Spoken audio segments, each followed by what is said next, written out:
Resulta bastante paradójico pensar que el acto más profundamente político que puede llevar a cabo cualquier disciplina, académica o clínica, sea precisamente afirmar que no tiene absolutamente nada que ver con la política. Totalmente. Es decir, declararse neutral o puro, centrado únicamente en el rigor del conocimiento. Exacto. Es que en el fondo esa actitud es como una declaración de guerra contra la naturaleza desordenada de las instituciones humanas. Fíjate que es una forma de construir una fortaleza invisible. Al proclamar una pureza absoluta, se está trazando una frontera muy, muy clara. Una frontera entre el nosotros y el ellos, ¿verdad? Eso es. Nosotros, los guardianes de la verdad, y ellos, los gestores del caos cotidiano. Y claro, esa frontera, por definición, es un territorio en constante disputa. Y justo en esa frontera tan inestable es donde nos adentramos en la inmersión profunda de hoy. Para quienes nos escuchan, la misión en esta exploración es desentrañar una tensión fascinante. Una tensión que además a menudo es negada o ignorada por completo. Sí, sí, total. Hoy nos sumergimos en los extractos de Ciencia, Política y Psicoanálisis, un texto del autor Hernando Bernal. Un texto que tiene tela, la verdad. Muchísima tela, porque el núcleo de este análisis nos obliga a mirar hacia el interior de una disciplina concreta. Una que nació con la ambición de descifrar la mente humana con un rigor científico total. Pero que a día de hoy se enfrenta a un dilema estructural tremendo. A ver, la gran pregunta es, ¿cómo es posible que el psicoanálisis, en su afán por mantener un estatus de ciencia pura, termine atrapado en las redes de la política institucional que tanto desprecia? Vale, vamos a desgranar esto. Me parece perfecto, porque Bernal plantea un escenario donde el psicoanálisis se encuentra atrapado entre dos fuerzas magnéticas. Fuerzas que se repelen y se atraen al mismo tiempo. Es fascinante. O sea, el texto arranca estableciendo el terreno de juego mediante una dicotomía que marca toda nuestra era moderna. Por un lado tenemos el discurso científico. Que, a ver, quienes conocen un poco la historia del psicoanálisis saben perfectamente que Freud no buscaba crear una filosofía abstracta, ¿eh? No, no, para nada. Ni una corriente mística. Su intención explícita era fundar una ciencia. Claro. El psicoanálisis nace alineándose con ese discurso científico, buscando una legibilidad universal. Y un rigor metodológico. Exacto. Pero Bernal introduce muy rápidamente el contrapeso a todo esto, que es la política. Y ojo que no lo hace desde una perspectiva teórica idealizada. ¿Qué va? Se apoya en una lectura muy cruda de cómo se percibe la política hoy en día, y para ello cita a Klotz en un trabajo de 1998. Y esa cita de Klotz es verdaderamente incisiva. Define la política actual vinculándola con palabras como maniobra o magulla. Sí, y habla de manipulación colectiva. Eso es. Utiliza un término que resuena muchísimo a lo largo del texto, que es la impureza subjetiva y una opacidad turbia. Esa frase de opacidad turbia es clave. Es una descripción que despoja a la política de cualquier barniz romántico, ¿sabes? Totalmente. Adiós a la idea del bienestar común. Nos presenta la política como el arte de ocultar, de gestionar intereses opacos. Básicamente de ensuciarse las manos en el barro de las relaciones de poder. Lo fascinante aquí es cómo esta dicotomía crea un campo de minas. A ver, explícame eso. Pues que esa opacidad turbia es el concepto central para entender el miedo de la institución psicoanalítica. Claro, porque en el paradigma contemporáneo, el discurso científico se erige como el portador de la transparencia absoluta. Exacto. Imaginemos la ciencia como si fuera un quirófano, ¿vale? Ajá, un quirófano impecable. Eso es. Impecable, brillantemente iluminado, donde todo está bajo control y esterilizado. Se supone que la ciencia ilumina y no deja espacio para la ambigüedad. Mientras que la política moderna, siguiendo tu analogía, se percibe como el callejón trasero de un edificio. Un callejón oscuro, lleno de humo, donde se hacen tratos en la sombra. Ahí le has dado. Y Bernal señala que esta oposición crea un campo de fuerzas insoportable para cualquier disciplina. O sea, cualquier campo que intente validar su conocimiento hoy en día siente una presión inmensa por huir de esa opacidad. Quieren refugiarse en la transparencia del quirófano. Pero a ver, aquí hay algo que no termina de encajar si lo analizamos a fondo. Dime. Entendemos que el psicoanálisis lidia con el inconsciente, ¿no? Con las pasiones humanas, con cosas que escapan a la lógica matemática pura. Totalmente. El propio texto reconoce que no es una ciencia exacta al estilo de la física cuántica. Claro, su discurso carece de esa previsibilidad de un laboratorio, Pero me pregunto, si una disciplina no puede encajar perfectamente en ese molde hiperrígido de las ciencias exactas. ¿Significa eso que automáticamente cae en el bando de la manipulación política? Exacto. ¿Acaso no ser una ciencia dura te convierte por defecto en un político de callejón oscuro? Parece un salto lógico muy extremo. Es un salto enorme. Asumir que cualquier falta de exactitud te empuja a la opacidad turbia es peligroso. Si conectamos esto con un panorama más amplio, vemos de dónde viene esa tensión. El texto sugiere que ese salto lógico no lo da la disciplina en sí, ¿eh? Ah, no. ¿Entonces quién? Lo da el entorno cultural y epistemológico en el que esa disciplina tiene que sobrevivir. Ya veo. El problema radica en la hegemonía del discurso científico puro. Exactamente. Cuando el único estándar aceptable para reclamar la verdad es la exactitud matemática, O la evidencia empírica irrebatible. claro, entonces cualquier conocimiento que opere con la subjetividad humana, como el psicoanálisis, se vuelve supervulnerable. O sea, la angustia de los analistas no viene de que crean que están manipulando a la gente. ¿Qué va? Viene del terror a ser percibidos como charlatanes por el resto de la comunidad intelectual. Madre mía, es el miedo al que dirán académico. Tal cual. Y ante la falta de un respaldo matemático absoluto, la respuesta de la disciplina no es redefinir qué es la ciencia. Sino que deciden sobrecompensar. Sobrecompensan a lo grande. Y esta sobrecompensación toma formas muy específicas en la práctica diaria. Fíjate que es fascinante cómo el texto describe esta reacción defensiva. Bernal explica que, ante este pánico a ser devorados por la maquinaria política y perder su legitimidad, Muchos analistas optan por atrincherarse, ¿no? se atrincheran en la clínica, desarrollan lo que el autor denomina un virtuosismo extremo. Un virtuosismo que, supongo, no tiene como único objetivo curar mejor al paciente. Para nada. El objetivo oculto es purificar la práctica, alejarla lo máximo posible de cualquier contaminación institucional. Hay que entender la mecánica de este virtuosismo, porque no se trata simplemente de ser un buen profesional. No, consiste en una hiperconcentración en el detalle clínico. En la teoría del caso, en la pureza de la técnica dentro de las cuatro paredes de su consultorio. El analista se enfoca en la relación transferencial y en el síntoma con un nivel de escrutinio casi microscópico.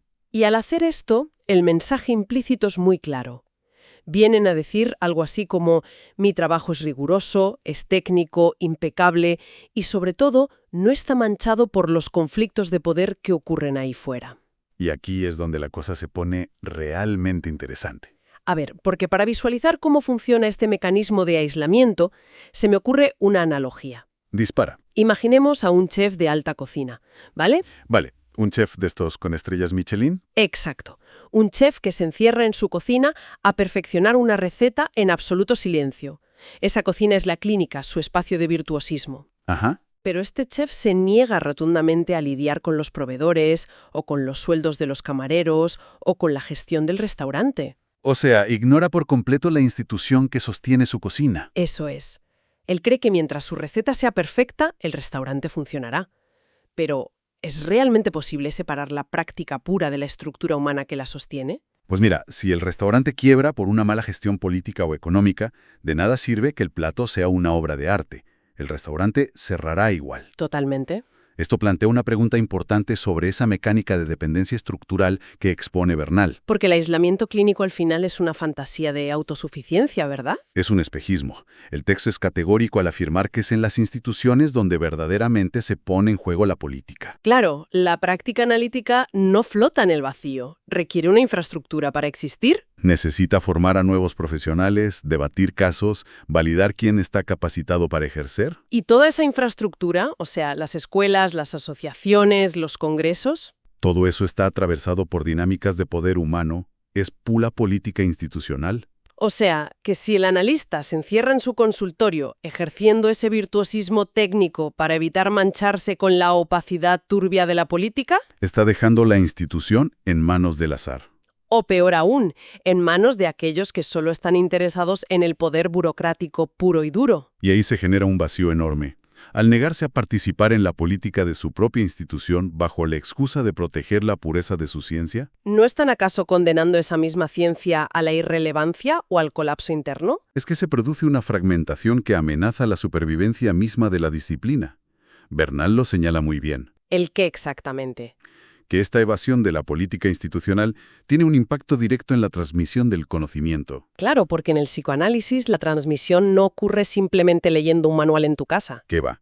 Requiere un análisis didáctico, una supervisión clínica, un reconocimiento por parte de tus pares. Y todo eso es un proceso profundamente institucional. Si los clínicos más talentosos desprecian la gestión de la escuela por considerarla impura, pues imagínate. Los mecanismos de validación y enseñanza pierden su anclaje en la experiencia clínica real. Y corren el riesgo de volverse puramente dogmáticos o administrativos. Es como si dijeran, bueno, la teoría es sagrada, pero quien decide cómo se enseña esa teoría me resulta indiferente, porque eso es un asunto sucio. Exacto. Y fíjate que el texto de Bernal hace una mención muy específica que no podemos pasar por alto aquí. Cuéntame. Sitúa este problema directamente en el seno del psicoanálisis de orientación lacaniana. Y para quienes conocen la historia de esta corriente, esto añade una capa de ironía brutal. Ironía es poco. Toda la trayectoria de Jacques Lacan estuvo marcada por batallas institucionales feroces. Totalmente. Fundó escuelas, las disolvió, expulsó a miembros, fue excomulgado de asociaciones internacionales. Lacan entendía perfectamente que la transmisión de su enseñanza era un problema eminentemente político e institucional. O sea, la historia del movimiento lacaniano es, en muchos sentidos, la historia de una constante fricción política. Inventó dispositivos específicos, como el PASE, precisamente para intentar resolver el problema institucional de cómo se autoriza un analista. Claro, quería evitar caer en jerarquías burocráticas fosilizadas. Intentó crear una política institucional que estuviera a la altura de su clínica. Pero lo que Bernal observa en el panorama contemporáneo es una regresión tremenda. Una regresión de los herederos de esa tradición. Sí, una tendencia donde parecen haber claudicado ante la dificultad de gestionar la institución. Prefiriendo el refugio seguro del consultorio y el espejismo de ser ciencia pura. Resulta paradójico que una corriente fundada por alguien que politizó cada aspecto de la transmisión de su saber termine así. Termine albergando a profesionales que utilizan la excelencia clínica como un escudo para desentenderse de la polis de su propia escuela. Y Bernal no deja escapar este punto, ¿eh? Hacia el final del texto analizado, lanza una pregunta directa. Una especie de misil dirigido a la línea de flotación de esta actitud. Tal cual, cierra el extracto interrogando la legitimidad misma de esta separación. O sea, la pregunta que formula Bernal es si este divorcio radical entre la pureza intocable de la clínica y la política de la institución es realmente lo que propone el psicoanálisis de orientación lacaniana. Exacto. Y lo interesante es que no ofrece una respuesta cerrada.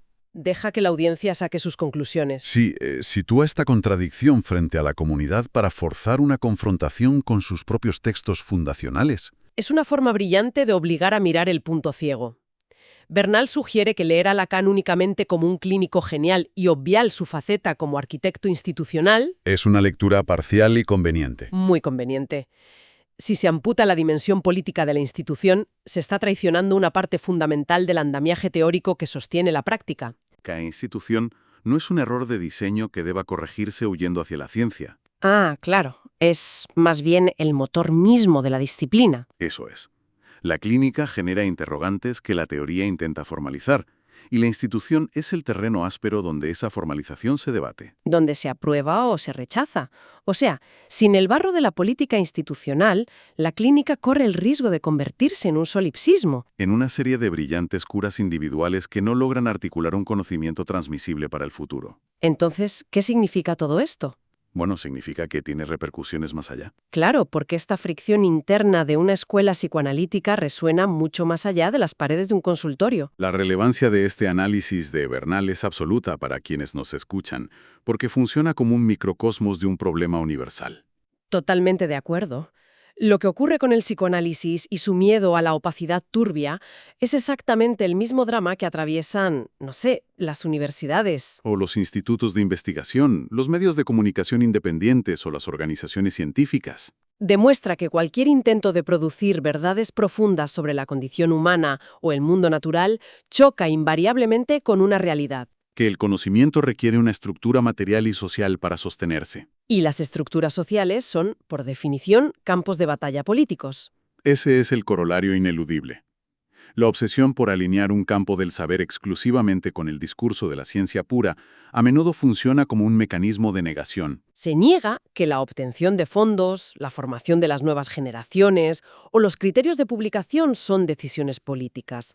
Exacto. Se niega que decidir quién tiene una voz autorizada es política pura y dura. Es que intentar purgar a una institución de su política no elimina la política, Que va, simplemente la vuelve invisible e incontrolable. dejándola en manos de dinámicas de poder que ya no pueden ser analizadas críticamente porque oficialmente, entre comillas, no existen. No existen dentro de ese espacio tan puro, claro.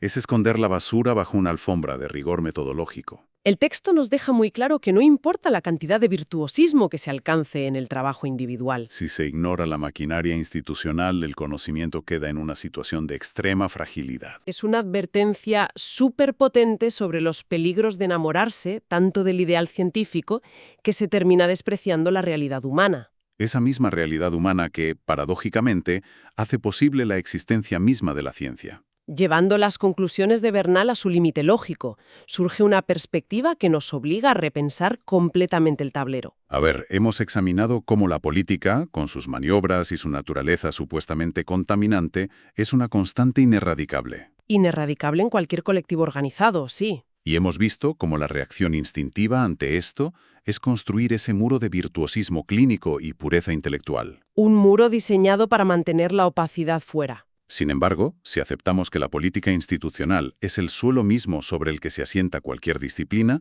la negativa a participar en ella cobra un nuevo significado. Un significado mucho más oscuro. Totalmente. Esa búsqueda desesperada de pureza, el intento obsesivo de mantener la práctica aislada y completamente ajena a las fricciones de la escuela, Lejos de ser una posición apolítica, se revela como la estrategia política más contundente de todas. ahí está. Al negarse a debatir el poder bajo el pretexto de una superioridad clínica, se está ejerciendo un poder inmenso. El poder de la pasividad, el poder de deslegitimar a la institución mientras se disfruta de los títulos que esta misma otorga. Es, retomando las definiciones del inicio de Klotz, una forma altamente sofisticada de maniobra colectiva. Es una conclusión demoledora para dejar a nuestra audiencia pensando. O sea que, en el intento meticuloso y ensayado de huir de las sombras de la política para abrazar la luz estéril de la ciencia, lo que realmente se está construyendo es la mayor cortina de humo posible. Una reclamar que no se hace política. Escudarse en la pureza de la técnica para no lidiar con las responsabilidades institucionales. Resulta ser el acto de manipulación institucional más brillante que existe. Se camufla la inacción política como si fuera rigor científico. Una inversión total del escenario. Y con esa inversión total cerramos esta exploración profunda. Queda flotando una reflexión inquietante para quienes nos han acompañado hoy. Cuando una disciplina se obsesiona tanto con mantener sus manos limpias, Tal vez convenga preguntarse quién está, en las sombras, moviendo los hilos de la institución que la sostiene.